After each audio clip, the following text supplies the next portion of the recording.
দেশ যদি ভালো থাকে আমরা ভালো থাকব।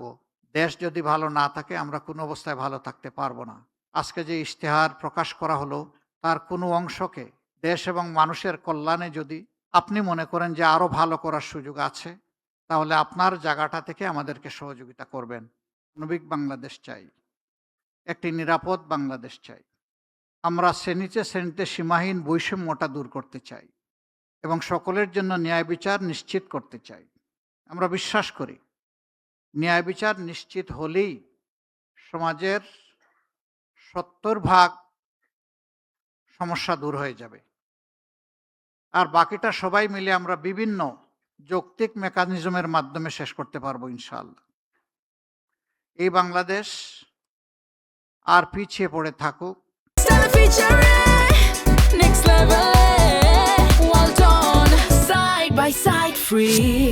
আমাদের যুব সমাজ এটা চায় না। আমাদের দায় আছে তাদের কাছে। ১৪০০ লাশ আজকে এই জাতির ঘাড়ে, আর থালা থালা রক্ত। তারা জীবনের মূল্যবান এই সম্পদ উপহার দিয়ে আমাদেরকে একটি নতুন পথ রচনার সুযোগ তৈরি করে দিয়েছে। আমরা অবশ্যই অবহেলা করব না, অবশ্যই তাদের এই আমানতের কোনো খেয়ানত করব না।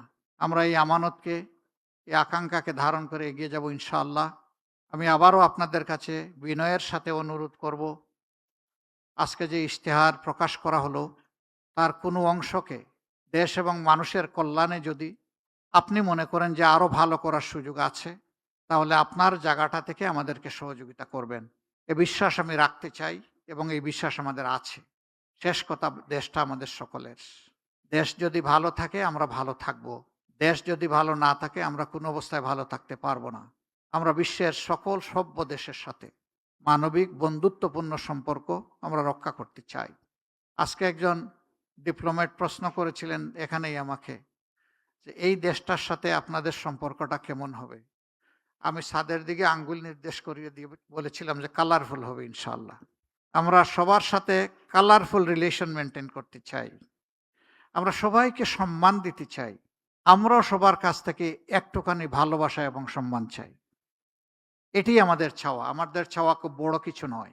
বিশেষ করে আমাদের এই অঞ্চল এবং আমাদের প্রতিবেশী আমরা যারা আছি, তারা যদি আমরা হাতে হাত ধরে পরস্পরকে সম্মান করে ভালোবেসে ন্যায্যতার ভিত্তিতে আমরা পথ চলি, আমাদের মর্যাদা বিশ্বের দরবারে অনেক বেড়ে যাবে, আমাদের শক্তি অনেক বৃদ্ধি পাবে এবং আমাদের পারস্পরিক হানাহানি অথবা দূরত্ব দূর হয়ে যাবে। আমরা গোটা বিশ্বের সাথে এবং এই অঞ্চলের সাথে এমনই একটি চমৎকার সম্পর্ক প্রত্যাশা করি। এটি আমাদের স্বপ্ন নয়, এটি আমাদের পরিকল্পনা। সেই পরিকল্পনা বাস্তবায়নে আল্লাহ তাআলা আমাদেরকে সাহায্য করুন যে আমরা একসাথে থাকব এবং একসাথে গড়ব বাংলাদেশ ইনশাআল্লাহ।